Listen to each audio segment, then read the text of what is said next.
¿Qué tal, opocurrante? En este nuevo vídeo vamos a ver el opotítulo 1 de la Constitución Española. ¿Quieres entender todos sus artículos? Pues quédate con nosotros hasta el final. Hola, soy Laura de Opocaos, donde queremos echarte un cable para que compagines tu trabajo con tu oposición. Si has llegado por primera vez a nuestro canal o si todavía no lo has hecho, te invito a que le des el botón de suscribirte. Estoy muy segura de que todo nuestro contenido será de gran ayuda para tu oposición.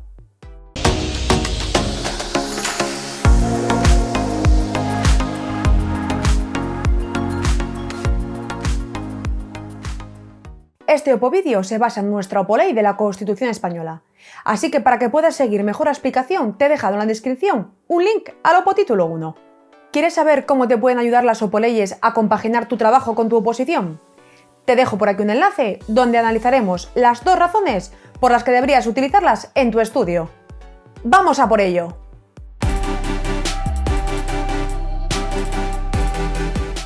Comenzaremos este primer artículo con los fundamentos del orden político y paz social, entre los que se encuentran la dignidad, el libre desarrollo de la personalidad, los derechos inviolables, el respeto a la ley y el respeto a los derechos de los demás.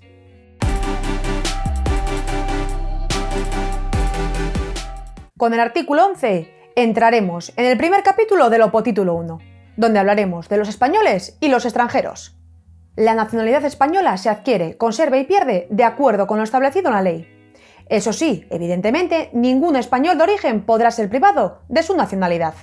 El Estado, además, podrá concertar tratados de doble nacionalidad con los países iberoamericanos, como ha hecho con Chile, Perú, etc., y con los que hayan tenido o tengan una particular vinculación con España, como por ejemplo Guinea Ecuatorial.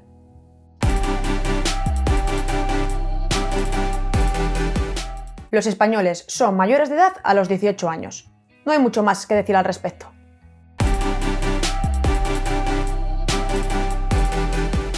En líneas generales, los extranjeros gozarán de todas las libertades públicas que garantiza el opotítulo 1. Sin embargo, en lo que respecta a los derechos hay una excepción. Los que veremos luego en el artículo 23 solo podrán ser ejercidos por los españoles, salvo lo que pueda establecerse para el sufragio activo y pasivo en las elecciones municipales. Si recuerdas nuestro opovídeo de introducción, este punto fue uno de los afectados por las 2 únicas reformas que ha sufrido nuestra Constitución. En otro orden de ideas, la extradición solo se concederá en cumplimiento de un tratado o de una ley, siempre y cuando no sea por motivos políticos y teniendo en cuenta el principio de reciprocidad. Es decir, que si yo te entrego criminales, lo suyo es que tú hagas lo mismo cuando yo te lo solicite.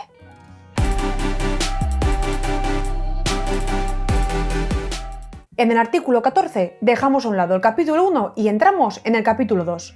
Toca hablar de los derechos y libertades. Empezamos con un concepto muy importante. Todos los españoles somos iguales ante la ley, sin que pueda prevalecer discriminación alguna por raza, sexo, opinión, religión o cualquier otra circunstancia personal o social. Todos somos iguales.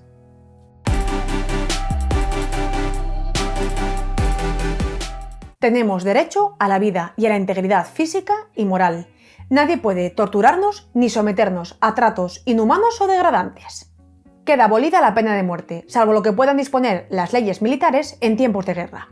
En caso de conflicto bélico, creo que el derecho a la vida pasa a un segundo plano.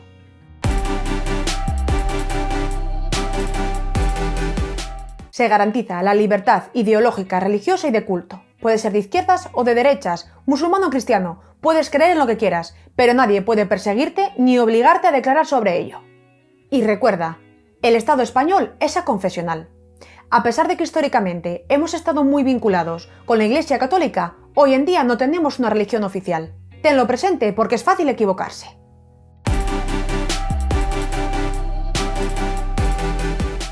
Nadie podrá ser privado de su libertad, es decir, ser detenido, salvo en los casos que detallaremos en este artículo y lo que vengan establecido en otras leyes.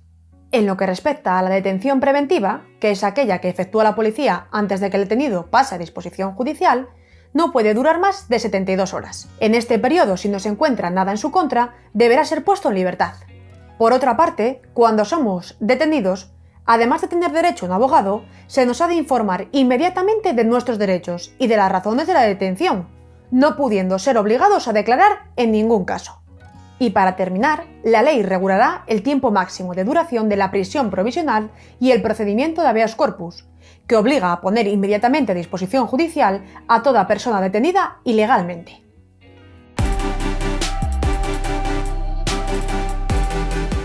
Se garantiza el derecho al honor, a la intimidad personal y familiar y a la propia imagen. Para entendernos, por ejemplo, algo que está lamentablemente muy de actualidad es la difusión no consentida de fotos privadas, pues eso iría precisamente en contra de lo que entendemos por derecho al honor, a la intimidad personal y familiar y a la propia imagen. Nuestra casa es inviolable y nadie puede entrar sin nuestro consentimiento o sin una resolución judicial que así lo autorice. Eso sí, hay una excepción, y es cuando haya sospechas de que se está cometiendo un delito. Evidentemente, si se está produciendo un crimen, no vamos a picar a la puerta o a esperar a un juez. No tendría sentido. Y muy importante, no se pueden interceptar nuestras comunicaciones, salvo que un juez así lo establezca.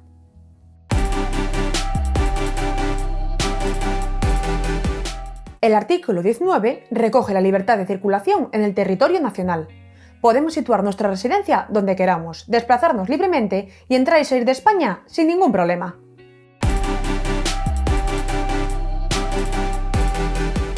Se reconoce la libertad de expresión y la libertad de prensa. Somos libres para expresar nuestras opiniones y para recibir o comunicar información por cualquier medio de difusión. Estas libertades, siempre y cuando no vayan en contra de alguno de los derechos recogidos en este optítulo, no podrán censurarse. A pesar de ello, una resolución judicial puede ordenar el secuestro de grabaciones, publicaciones y cualquier otro medio de información. Por ejemplo, un caso en el que podría darse este tipo de secuestro es cuando una investigación está siendo directamente afectada por informaciones difundidas en medios de comunicación.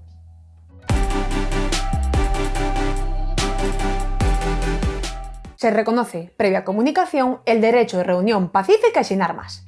Por poner un ejemplo, nadie puede convocar una manifestación para quemar contenedores. En este caso, las autoridades estarían legitimadas para prohibirlas por razones de orden público.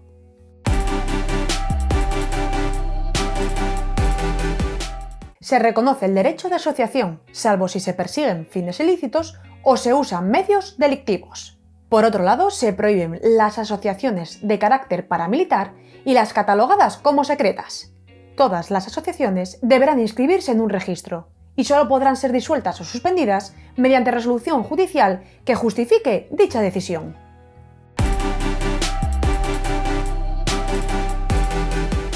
El artículo 23 es muy sencillo. Los ciudadanos tienen el derecho de participar en los asuntos públicos, bien directamente o bien a través de los representantes elegidos en las elecciones.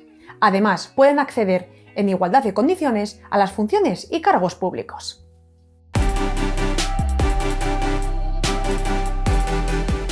En el artículo 24 se trata el derecho a la tutela judicial, a la defensa y otros derechos y garantías procesales. Todos los ciudadanos tenemos derecho a obtener la tutela efectiva de jueces y tribunales para defender nuestros intereses legítimos, ser asistidos y defendidos por un abogado, conocer de qué se nos acusa, tener un proceso público con todas las garantías y sin dilaciones indebidas, es decir, que el juicio se desarrolle en un plazo razonable y las sentencias se ejecuten sin demora. Utilizar las pruebas pertinentes para nuestra defensa. No declarar contra nosotros mismos ni confesarnos culpables. Y a la presunción de inocencia. Por último, la ley regulará aquellos casos en los que por parentesco o secreto profesional no estamos obligados a declarar.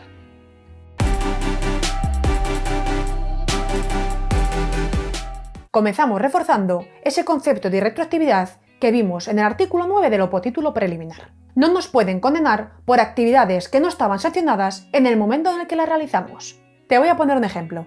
El día 1 de enero de 2006 entró en vigor la ley antitabaco que prohibía fumar en interiores. Si fumaste dentro de un bar el 31 de diciembre de 2005, no te podrían multar, ya que lo hiciste antes de que entrase en vigor dicha prohibición. Más o menos, esa es la idea. Por otra parte, las penas que conllevan privación de libertad están orientadas a la reeducación y reinserción social y no pueden suponer trabajos forzados.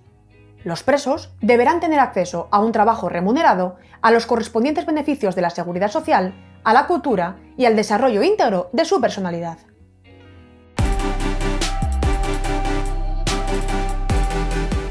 Se prohíben los tribunales de honor en la administración civil y en las organizaciones profesionales.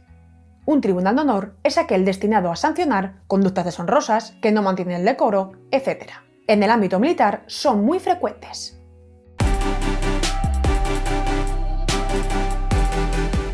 Todos los ciudadanos tienen derecho a la educación. La enseñanza básica llegaría hasta la ESO y es obligatoria y gratuita. Nadie podría quedarse sin este derecho fundamental por carecer de recursos económicos. Los poderes públicos deben garantizar el derecho de los padres a educar a sus hijos conforme a sus convicciones religiosas y morales. Asimismo, se reconoce a personas físicas o jurídicas la libertad para crear centros docentes, siempre y cuando se respeten los principios constitucionales. Y para finalizar, ten presente que las universidades gozan de autonomía para la gestión de su funcionamiento orgánico y financiero.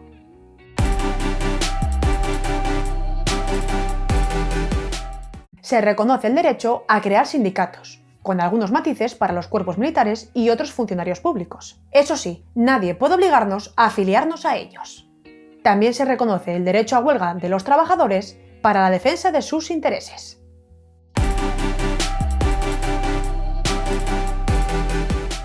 Todos los españoles tenemos derecho de petición individual y colectiva por escrito. Este derecho nos permite dirigirnos a los poderes públicos para requerirles algo relacionado con sus competencias. En el caso de los cuerpos militares, este derecho solo lo pueden ejercer individualmente y conforme establezca su legislación.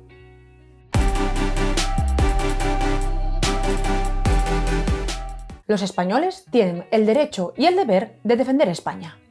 La ley fijará las obligaciones militares de los españoles y regulará la objeción de conciencia y las demás causas de exención del servicio militar obligatorio, pudiendo en estos casos establecer una prestación social sustitutoria. A modo de curiosidad, la objeción de conciencia es cuando un ciudadano se niega a realizar actos o servicios por razones religiosas, éticas, morales, etc.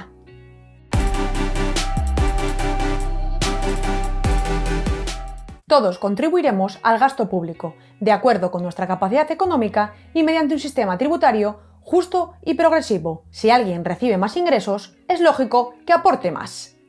Eso sí, en ningún caso podrá tener alcance confiscatorio. No se nos puede quitar el 100% de lo que ganamos. En otro orden de ideas, los recursos públicos se distribuirán de forma equitativa, siguiendo criterios de eficiencia y economía. Hay que gestionarlos bien para garantizar el mejor reparto posible.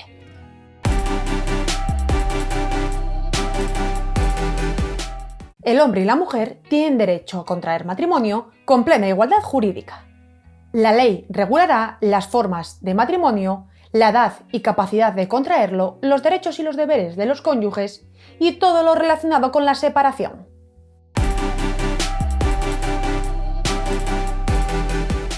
Se reconoce el derecho a la propiedad privada y a la herencia.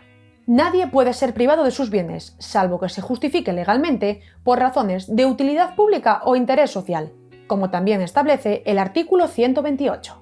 Por ejemplo, si se va a realizar una carretera, es posible que haya que expropiar terrenos privados.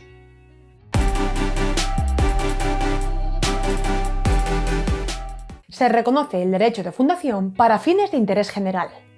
O dicho de otra forma, se reconoce el derecho a destinar dinero a un fin sin ánimo de lucro, por medio de organizaciones con personalidad jurídica. La Fundación Víctimas del Terrorismo podría ser un ejemplo.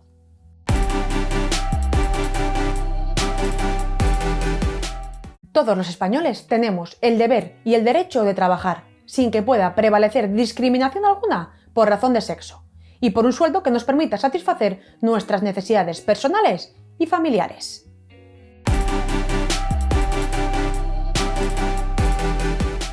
Como vimos también para los partidos políticos, para los sindicatos y para las asociaciones empresariales, la estructura interna y el funcionamiento de los colegios profesionales serán democráticos. Un colegio profesional es básicamente una asociación no lucrativa formada por profesionales del mismo gremio. Por ejemplo, existen colegios profesionales de arquitectos, de ingenieros, etc.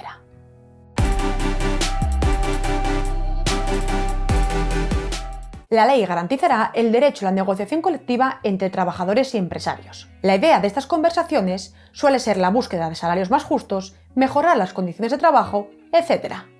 De igual forma, también se asegura la fuerza vinculante de los convenios. Lo pactado tiene que cumplirse. Y ya para terminar, se reconoce el derecho de trabajadores y empresarios a adoptar medidas de conflicto colectivo. Para entendernos, el conflicto colectivo se produce cuando existen discrepancias por razones laborales entre trabajadores y empresarios.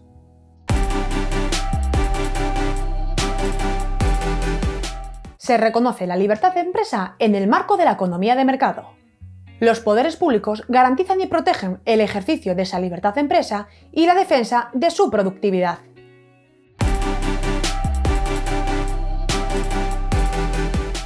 Con el artículo 39 dejamos atrás los derechos y libertades del capítulo 2 y entramos de lleno en el capítulo 3, Principios rectores de la política social y económica.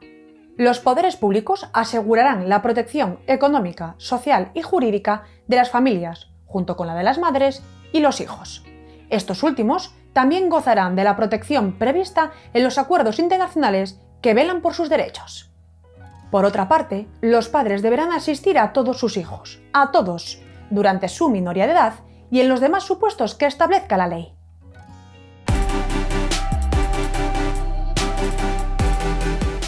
Los poderes públicos han de promover una distribución de la renta más equitativa, adoptar políticas orientadas al pleno empleo, fomentar la formación y adaptación profesionales, velar por la seguridad e higiene del trabajo y garantizar derechos laborales tales como la limitación de la jornada de trabajo, las vacaciones retribuidas y la promoción de centros adecuados.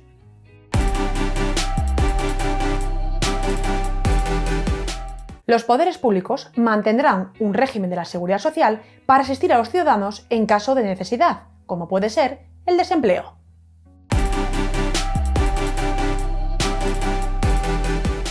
El Estado velará por los derechos económicos y sociales de los trabajadores españoles en el extranjero, adoptando políticas orientadas hacia su retorno.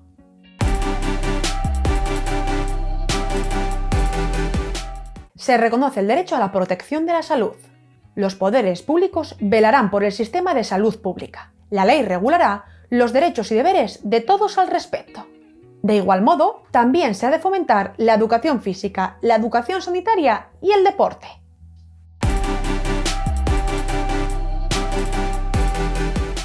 Los poderes públicos promoverán y tutelarán el acceso a la cultura, a la que todos tenemos derecho. Asimismo, también promoverán la ciencia, la investigación científica y técnica en beneficio del interés general.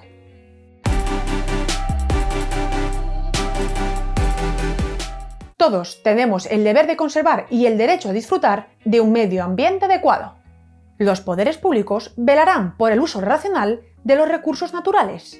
Por ejemplo, no se pueden talar todos los árboles para su aprovechamiento. No, hay que velar por el uso racional de los recursos naturales.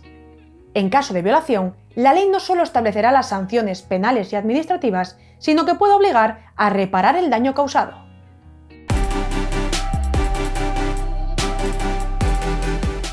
Los poderes públicos garantizarán la promoción y conservación del patrimonio histórico, cultural y artístico de los pueblos de España, independientemente de cuál sea su régimen jurídico o titularidad. Y evidentemente, la ley sancionará los ataques contra este patrimonio.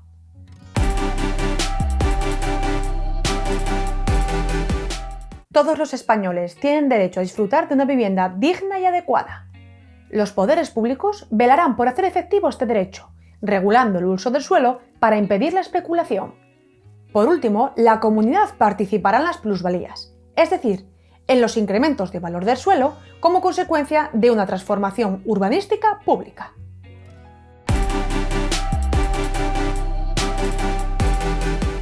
Los poderes públicos fomentarán la participación de la juventud en el desarrollo político, social, económico y cultural.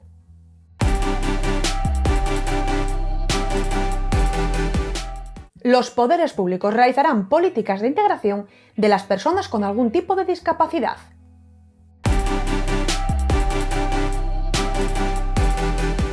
Los poderes públicos garantizarán la capacidad económica de los mayores, mediante pensiones periódicamente actualizadas.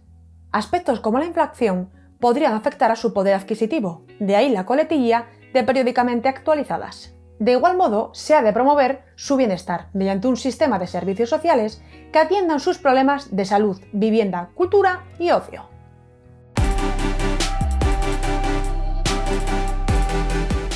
Los poderes públicos defenderán a los consumidores y a los usuarios, protegiendo su seguridad, salud e intereses económicos y promoviendo su educación e información. Además, fomentarán y oirán a sus organizaciones. Un ejemplo de ellas es la OCU, la Organización de Consumidores y Usuarios.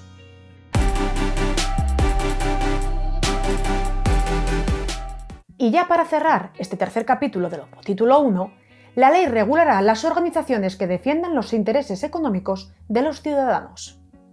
Como ya vimos en el artículo 36 para los colegios profesionales, el funcionamiento y estructura interna de estas han de ser democráticos.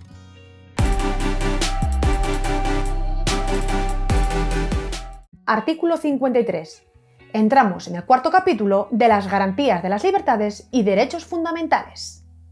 Todos los derechos y libertades recogidos en el capítulo 2, es decir, de los artículos 14 al 38, deben de ser protegidos por los poderes públicos. Además, solo podrán regularse por ley. Cuidado, no por reglamento, por ley. Por otro lado, cualquier ciudadano que entienda que alguno de sus derechos y libertades comprendidos entre los artículos 14 al 29 han sido vulnerados, tiene dos posibilidades. Primera opción, puede acudir a los tribunales ordinarios mediante un procedimiento basado en los principios de preferencia y sumariedad. Preferencia, ya que al tratarse de derechos y libertades, se juzgará por delante de otras cuestiones menos importantes, y sumariedad, porque se tratará de resolver a la mayor brevedad posible. La segunda opción sería por medio del recurso de amparo, yendo directamente al Tribunal Constitucional. Hay que puntualizar que esta vía también está disponible para la objeción de conciencia que se recoge en el artículo 30. Esta parte es muy importante, así que te la vuelvo a repetir. Cualquier ciudadano que entienda que alguno de sus derechos y libertades del artículo 14 o de la sección primera del capítulo 2 han sido vulnerados, puede acudir a los tribunales ordinarios o presentar un recurso de amparo ante el Tribunal Constitucional. Por último, en lo que respecta al resto de derechos y libertades contenidos en el capítulo 3, solo podrán ser alegados ante la jurisdicción ordinaria.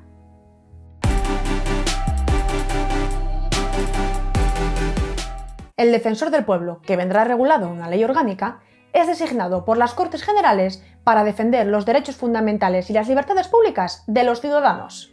Tiene el estatus de alto comisionado de las Cortes Generales y puede supervisar la actividad de las administraciones públicas, dando cuenta de ello a ambas cámaras.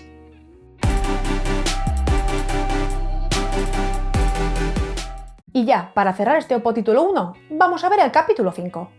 Los derechos recogidos en los artículos 17.1, .2, .4, el 18.2 y .3, el 19, el 21a, 21d, 20.5, el 21, el 28.2 y el 37.2 podrán ser suspendidos bajo el estado de excepción. Sin embargo, a estos derechos también debemos de añadir el 17.3 para el estado de sitio. Una ley orgánica determinará los casos en los que a una persona, por motivos delictivos, se le pueden suspender los derechos asociados a la detención preventiva, a la inviolabilidad del domicilio y al secreto de comunicaciones. ¡Ojo! Importante. Si se hace un uso injustificado de esta ley orgánica, se podrán exigir responsabilidades penales. Pues ya estaría. Estos son todos los artículos de este opovídeo. Espero sinceramente haberte ayudado a entenderlos mejor. Recuerda que con los opovídeos no perseguimos la literalidad, sino entender un poco mejor todos los conceptos. Échale un vistazo a la Opoley de la Constitución que te he dejado en la descripción de este vídeo si quieres completar tu estudio. ¡Nos vemos en el siguiente opovídeo!